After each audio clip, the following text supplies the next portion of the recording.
Hello, I'd like to welcome everybody today to this exciting catalogue. My name is Rachel Thomas, and on behalf of the Irish Museum of Modern Art, we are working with the artist Jorge Pardo. Today we are looking at exploring a new way, an inventive method of looking at how to do the catalogue, and importantly how to frame the exhibition at the Irish Museum of Modern Art. This exhibition, which is on the 17th of February till the 3rd of May 2010. Today we have a really innovative and exciting team questioning the notions of the artwork, the catalogue, and Jorge Pardo's practice. They range from Shimon Basir to Shamin Momin, Irvin Sandler, and Alex Coles. So today all these rich responses will come together as a framework in understanding not only Jorge Pardo's practice, but also how we look at the exhibition in the 21st century. The exhibition itself, I'll give you a bit of a history before we go into the Skype sessions.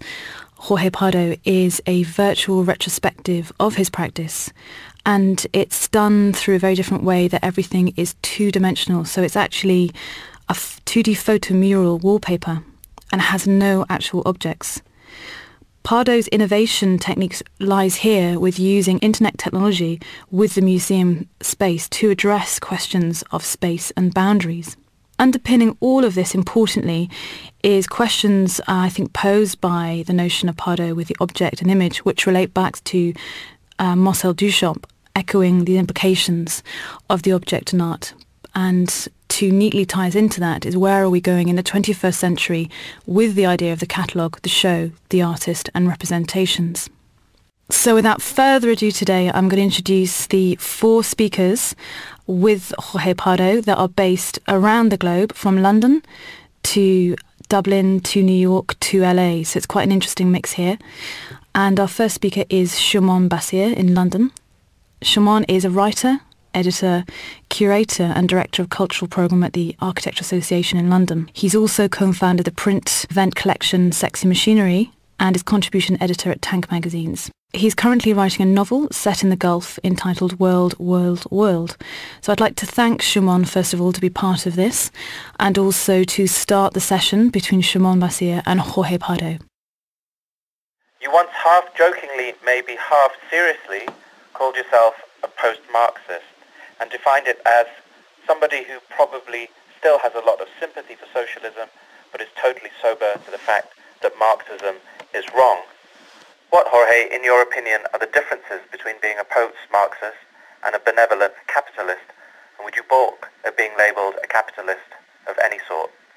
I don't necessarily think that it's a negative term. It's a kind of a vapid condition, given the realities of how our world has sort of developed into a place that's so dependent on it, and at the same time wants to sort of have this transgressive relationship to that history, but it's always failing. Yeah, I don't think there's anything wrong with being a capitalist. I think it's just a question of, like, how are you thinking about capitalism? Are you thinking about capitalism as the way all the lefty writers think about it in the art world, which are basically a bunch of old guys from the 60s who make a lot of money now and primarily write for people who show really good galleries? Are you thinking about it that way, or are you thinking about it more as a younger person trying to really, set up a kind of an interesting relationship to the production that might actually have some sort of consciousness to it? So. I'm glad you mentioned that, because I'd like to ask a sort of generational question in a minute, and maybe in relation to a younger generation. I don't know if you heard, I don't know if I mentioned this in the last time we talked, but there was an interesting little article about Verso books. You're familiar with Verso books, aren't you? No, I'm not familiar with them. You want to cue me in a little bit? So the London-based, traditionally very left, Marxist publisher, they published Zizek and Badiou and Baudrillard when he was alive, A lot of that generation, they would translate them into English for the first time and then disseminate them. It's like semiotext. Yeah, I guess so. They also, the New Left Review, which is this veteran leftist journal, is linked to Verso publications. As you well know, most of the publishing industry as a whole is struggling for a myriad of reasons, but Verso's profits have gone up 33% in the last year. It's kind of radical. it's as mainstream as the radical left get here in Britain. It's kind of interesting that over the last year, given everything, there's clearly been a resurgence. God knows what the long-term ramifications of this will be, or if there will be any, but certainly in terms of a younger generation turning back to a kind of leftist discourse that often predates their birth. Yeah, I think it's interesting that that stuff is up 30% because it's, as far as I'm concerned, I think we have to be very sober about the fact that books are things that are going to eventually disappear, and not be sentimental about that, but actually be dynamically sort of engaged in how that content is going to be redeployed in other ways. I have no nostalgia for paper or like, putting something in my pocket, but I'm interested in information. Maybe what you're experiencing is kind of an interesting backlash. It's kind of a fashion backlash to a certain ideology that these kids actually had no relationship to. Because then there's all these projections that you could sort of have about that. Having said that, we are in a time now that those ideas would probably make a lot of sense. And looking at them again, because I think the relationship between the people who work and the people who don't, who make money from money, is starting to become pretty monstrous. Rich people are really rich now. They're richer than they've been in a long, long time. I mean, Marxism starts to kind of hit some currency when you have these problems.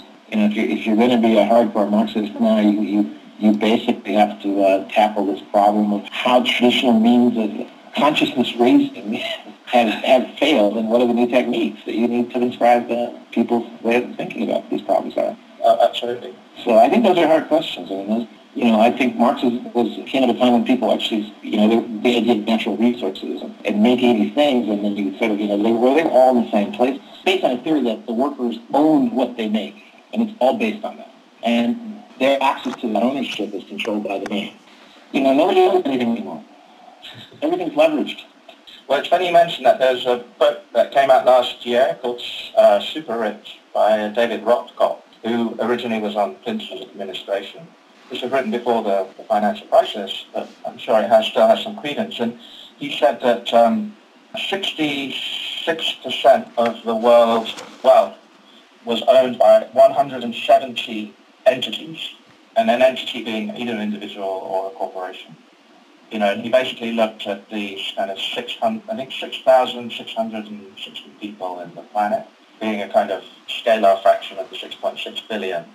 And like you just said, and you said, never in history has so much of the world been owned by so relatively few. I think the way that's happening, and the way that, in terms of like the imaging of that, is so interestingly sort of controlled, or not controlled, but it just seems that nobody cares.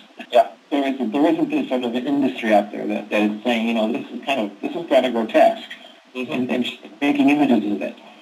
That's sort of really interesting and kind of tragic about what's going on right now. All right, just another question which slightly, relates to what we just talked about. You may know we're about to commemorate this week the 20th anniversary of the Berlin Wall being torn down, taken down. Something that I find really striking about the generation that's born after that date, you just mentioned, is they've grown up in a world where that kind of immense narrative that somehow struck the 20th century between socialism, communism versus capitalism and democracy is a bit like a horse-drawn lot, that they're sort of intangible, almost footnotes in history. And I know this from students that I've taught over the last few years. How much of what you do as a sculptor is still enmeshed in problems, which is one of your key words, and indeed politics of the 20th century, or is it more important to you to interrogate what constitutes the present moment, if we agree that the present moment is something altogether different to the century that you or I were born in? I was formed by the Cold War, very directly.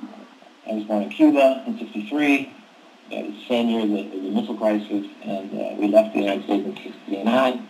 We were highly, highly aware of the Cold War, and to the degree that I still remember I don't know if it was like this in England, but in the States we had these kind of these nuclear preparation drills in school. We were supposed to hide under your desk and stuff in case the Russians dropped a nuke on you, which was completely retarded. I finished school in '88, and the wall came down. It came down a year later. So, and I also grew up in the '70s, late '70s. I became a teenager in the '70s.